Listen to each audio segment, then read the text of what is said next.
Ako si Simon, ang misteryoso mag-aalahas na may lihim na layunang ibagsak ang sistema.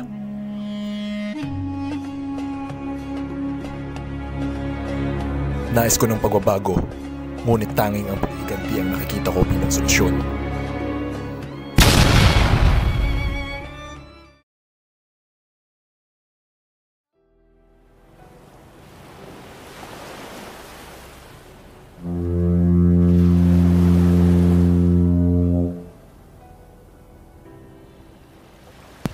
Hindi ba't nakakainis ang bagal ng biyahe? Kung mas malalim lang sana ang Ilog Pasig, tiyak mas mabilis ang ating paglalakbay. Isang magandang artikulo to. Ang Ilog Pasig at kapagalan ng moderasyon, isusulat ko at tiyak, babasahin ng lahat. Puro na lang reklamo. Ano bang solusyon nyo mga Ginoo? Lagi na lang tayong nauuli sa progreso. May mas mahusay na paraan. Gumawa tayo ng tuwid na kanal na mag-uugnay sa lawa ng Laguna at Loca, Maynila. Mas mabilis, praktikal, at magpapabuti sa kalakalan. Aba, Simon, hindi mo ba alam kung magkano ang magagastos dyan? Hindi praktikal.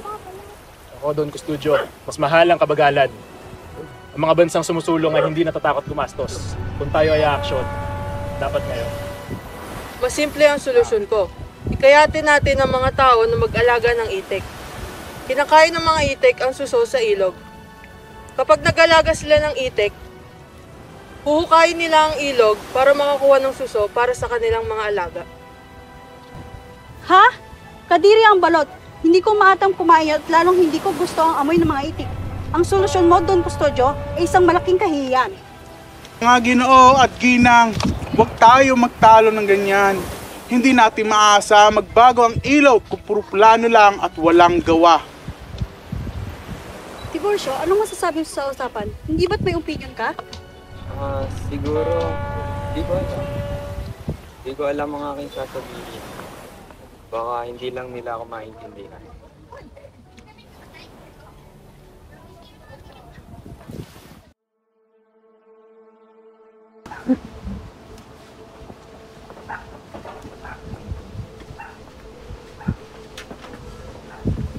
Sa tingin mo ba, Basilio, magtatagumpay kaya ang plano ng edukasyon sa wikang Kastila? Umaasa ako, ngunit mahirap kalaban ng mga praile. Ang plano ay parang liwanag na gusto pawiin ng dilim. Hindi dapat tayo panghinaan ng loob. Ang edukasyon sa sariling wika ay magpapalaya sa bayan. Mga kabataan, mga idealista, kaya nyo bang magtagumpay laban sa mga nakatataas? Kailangan namin ng pagbabago. Ang pagbabago ay hindi nadating ng walang sakripisyo. Kaya nyo bang ibuhos ang lahat? May mga paraan na hindi kailangan maging madugo, Simon. Ako, ganyan na iniisip mo, Basilio. Siguro hindi mo lubos na naintindihan ang ating kalagayan. Ang revolusyon ay parang apoy. Hindi tayo matanalo, hindi tayo magtatagumpay hanggat hindi niya nakatapos ang lahat.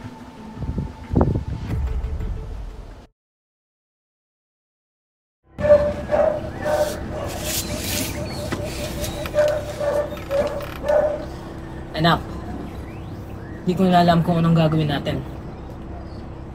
Ang mga lupa at pananim natin, matagal nating pinaghirapan. Inaakinan ng mga walang kwentang praile na yan. Isama mo pa ang mga gobyernong walang pake sa mga katulad nating mga duka. Itay, sana po'y tayo'y magtulungan. Kung magkakaisa ang mga tao, maaari pa nating mabago ang ating kalagayan. Nais ko po sanang mag-aral upang makatulong at maitaguyod natin ang ating pamilya. Hindi ko kaya maghintay pa, Itay. Ang mga praile, sila ang ugat ng ating mga problema. Siguro, kailangan na natin lumaban. Tama ka nga, Tanod. Pero wag nating gawing dahilan ang galit upang magpatuloy sa pagkikibaka na walang pag-iisip. Kailangan na natin ang tamang pakbang para dyan.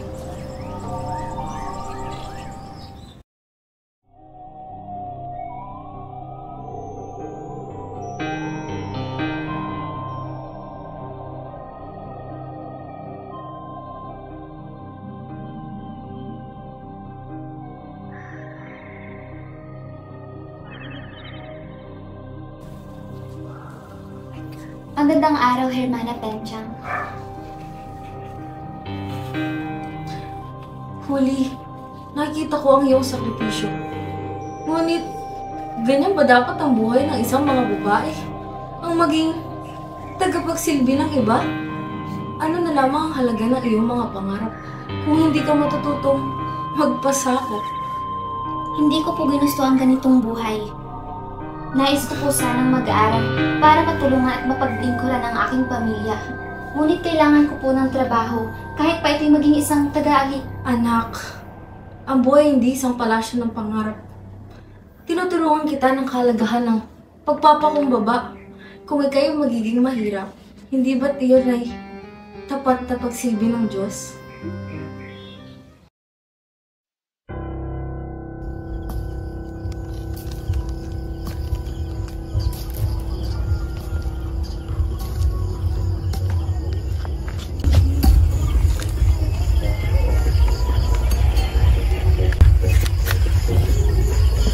Sino ka? Lumabas ka dyan!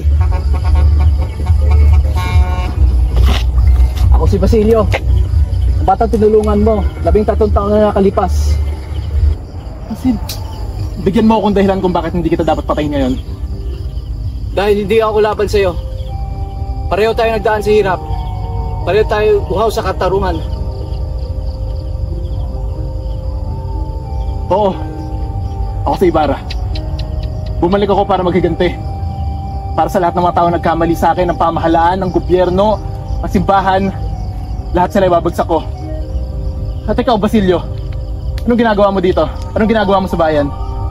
Wala akong interes sa politika. Ang hangarin ko lamang ay maglingkod bilang magagamot. Kung hindi mo gagamutin ng bayan, hindi ka makakagamot ng tao. Walang silbi ang kaalaman mo. Kung kailangan mo ako, hanapin mo ako sa eskolta. Pero Basilio, tatandaan mo, walang mga alipin kung walang nagpapaapi.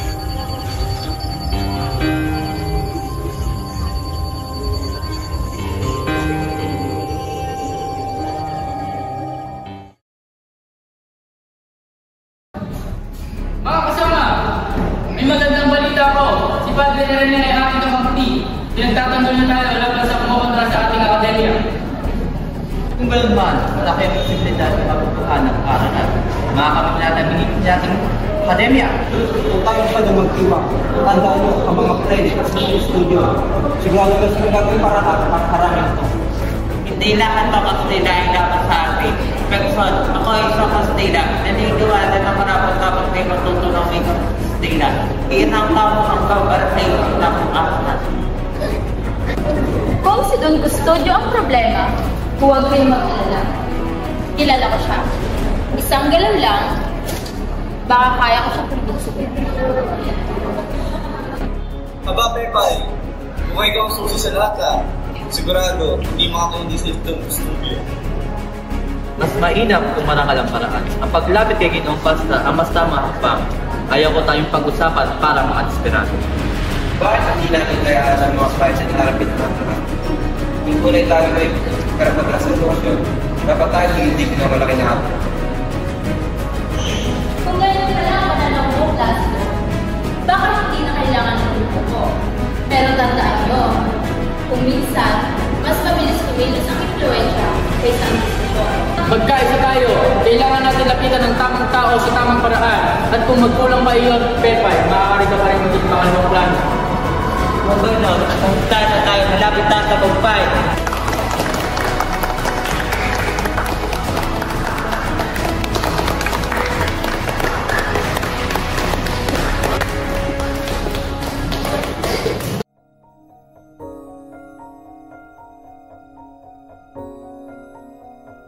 Magandang hapon, Kiloga. Dali ba ako mo po? Sige, upo ka. Hindi ko lang muna nakakalimutan mo, Kiloga. Pero may utang ka pa sa akin. 9,000. Kailan mo plano magbayad? Simon, di ko pa kaya magbayad. Nalulugi aking negosyo. Pwede naman natin gawa ng paraan to, Kiloga.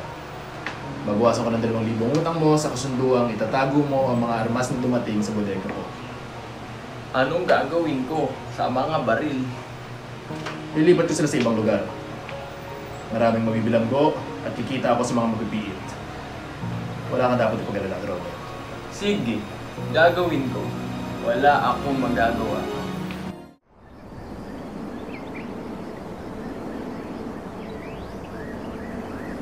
Simon, kumusta si Kapitan Tiago Basilio? Malubha na siya. Kalat na lason sa katawan niya. Sumama ka na sa revolusyon, Basilio. Sa himagsikan. Kailangan ka namin. Hindi ka namin kakampi. Kalabin ka namin. Ngunit, huli na lahat. Nagpakamatay na si Maria Clara. Huwag na huwag mong sasabihin yan, Basilio. Hindi pa patay si Maria Clara. Naroon ako sa kumpento. Nalaman ko na siya ay pumanaw na.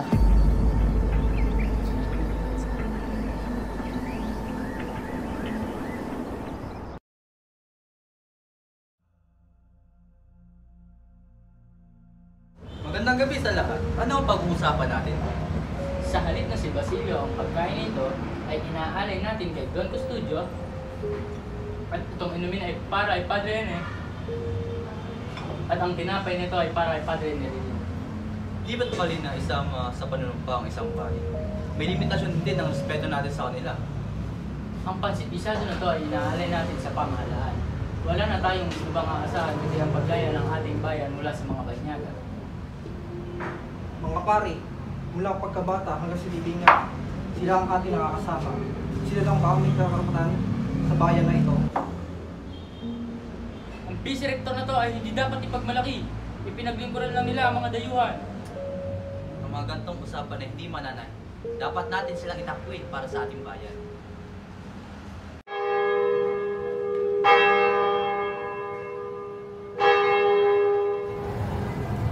Kung makakalabas lang sana si Basilio. Sana may magawa ako.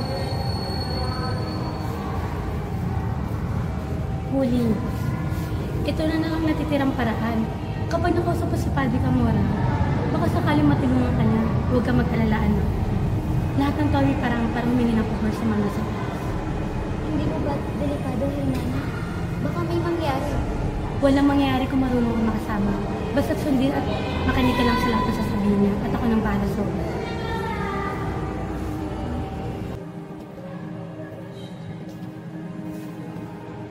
Pasensya ka na, Huli. Sa ganitong panahon, kailangang magtiis.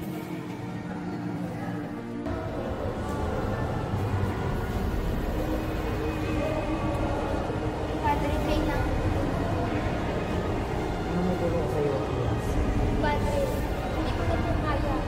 Nais ko pong matulungan si Basilio. Wala po akong ibang magagawa. Pakiusap, tulungan niyo po siya. Si Basilio? Ikaw na ba maghihirap ang nakakalaman sa kanya? Padre, pakiusap. Hindi ko na po kaya makita siyang mag-usap pa. Huwag mong gawin mo nahirap ang lahat, Huli. Matagal na ako naghihintay na magkakataon ito. Ngunit, Padre, hindi na po ito tama. Hindi po ako papayag. Huwag mong gawin mahirap ang lahat, Huli. Padre, ayoko po! Tama na po! Hindi ko po kaya! Tama na!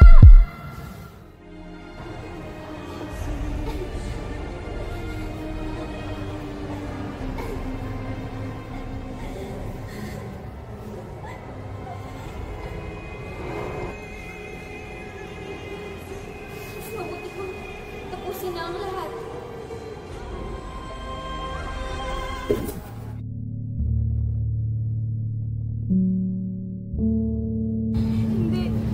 Hindi totoo ito. Ito, Julie. Hindi maaari. Patawarin niyo ako. Ako ang nagdala kay Huli doon. Ako ang nagdala sa kanya kay Padre Camora. Diyos ko po, ano sasabihin ko kay Cabezang Tale? Ang mga mahihirap. Kami na nga, kami ba nagpirusa? Pero sa huli, inosente siya. Pero sino ang tutulong sa aming mahihirap?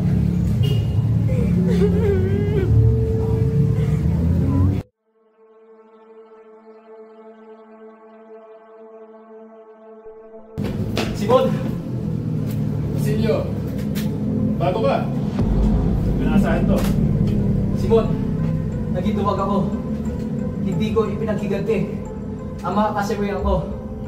Ngayon, handa na akong sumalib sa iyo. Masabali ka ng katwiran, Basilio. Pero nung una pa lang, sumali ka na. Mas madali sana ngayon. Natutuloy na ang hibagsikan, Simon. Hindi na ako nagdadalawang isip. Sa araw ng kapistahan, sa bahay ni Kapitan Tiago, nangyayari ang lahat. Ang lampara ay isang granada. Ang susunod, Simon. Ano ang susunod? Magkikita tayo sa simbahan ng San Sebastian. Doon ang huling tagubilin. Huwag kang mag-alala, Simon. Nasa likod mo ako.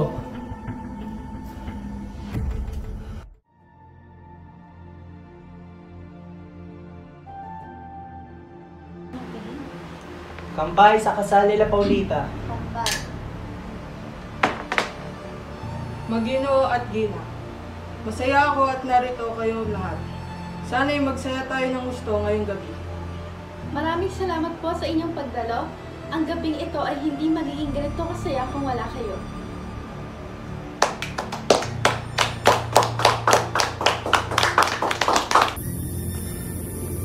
Hindi nila alam ang mga inosente mamamatay. Kailangan ko sila babalaan. Hindi! Wala sila karapatang maligtas! Magandang gabi sa ating mga panauhin. Ito ang handog ko sa inyong gabi ng kaligaya. Naway ang ilaw ng lampara na ito yung bigay liwanag sa inyong mga tagumpay. Salamat sa iyong pagbibigay tugay, Ginoong Simon. Ang lampara ay isang tunay na obra maestra.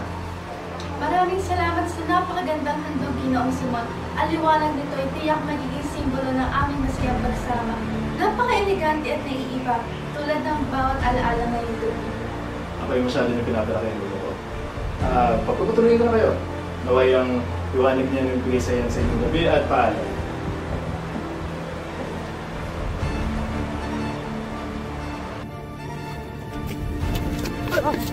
Isagani! Kailangan umalis! Ang lampara! Sasabog yun! Ano? Si Simon! Tanila ko sa akin lang ang lahat! Sa loob ng bahay! Si Paulita! Nasa loob pa siya! Ah! Isagani! Kakaiba ang lampara nito. Ano ito?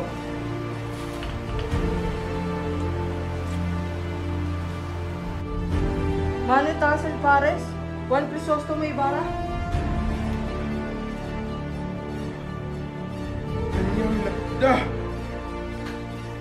Itaas ang mitya ng ilawan. Magnanakaw! Ano ang sumabog?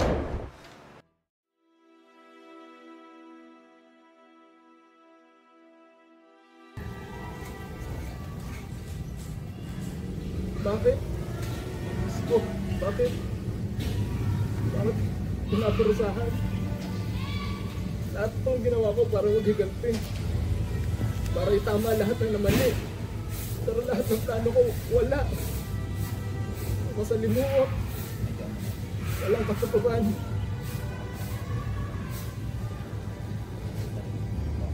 Tapos na ang mission ko. Wala nang retira para sa akin.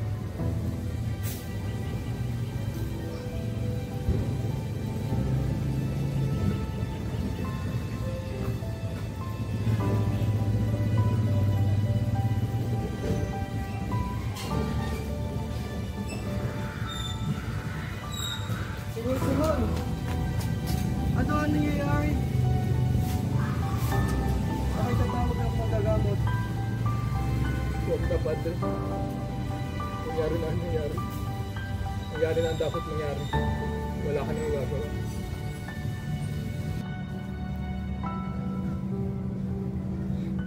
Ngunit, bakit mo ito ginawa? Padre, gusto ko magtapat sa inyo. Lahat ng to ginawa ko dahil sa puot. Gusto ko maghigante sa mga tao nagkamali sa akin. Sa mga tao nagkamali sa akin. Sa mga tao nag-abuso sa bayan natin. Lahat to ginawa ko para maghigante at durugin sila. Tama ka, Simon. ang kalayaan na hindi matutugusan sa gamit ng kasamaan. Sa halip, ito'y makakamtang sa gamit ng kabutihan, pagtitiis, at sa pagpapatawad. Salamat, Padre. Sana kaawaan po ako ng Diyos.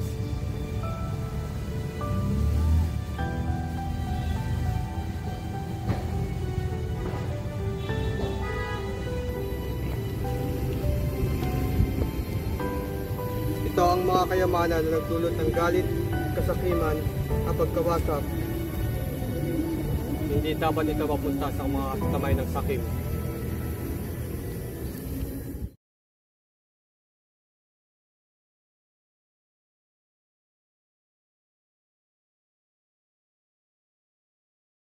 Ako si Juanito Palaez, isang mayamang anak na hindi kailanmang naghihirap. Ako si Simon, ang misteryoso mag-aalahas na may lihim na layunang ibagsak ang sistema. Ako si Don Custodio, isang opisyal na naniniwalang siya lamang ang may kakayahang magpatakbo ng bayan. Ako si Tiburcio, isang taong nawalan ng sariling pagkatao. Ako si Tano, ang anak na naipit sa kaguluhan ng bayan. Nakikita ko ang mga pagkukulang sa lipunan. Ako si Placido Penitente, isang mag-aaral na nawala ng gana sa sistema. Ako si Padre Florentino, isang pari na nagdududa sa mismong sistemang aking kinabibilangan. Ako si Padre Salvi, ang prayle na nangingibabaw sa takot ng iba.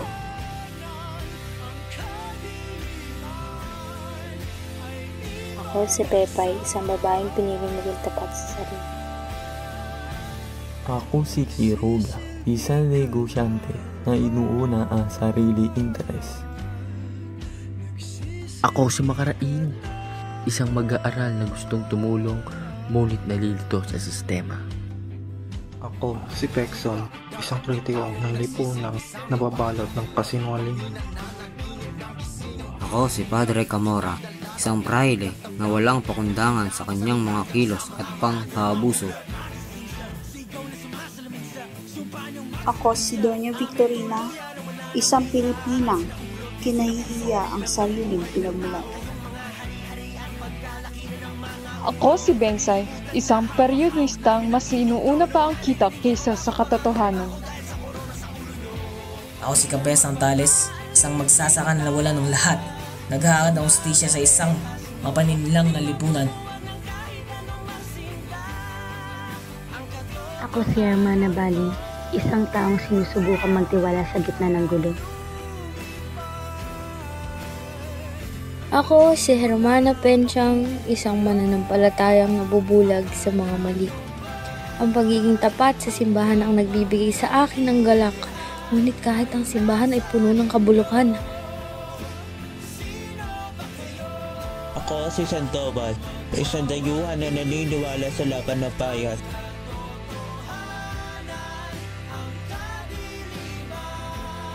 Ako, si Paulita Gomez, isang kabataang nabubuhay sa ilalim ng anino ng lipunang nagkukulong sa mga tulad ko.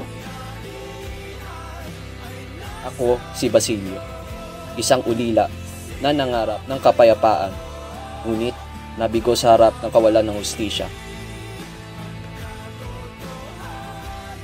Ako si Huli, isang anak at kasintahan na handang magsakripisyo para sa pamilya at sa pag-ibig. Ako si Isagani, isang makata adelista, nagnanais ng isang maliwanag na kinabukasan para sa bayan.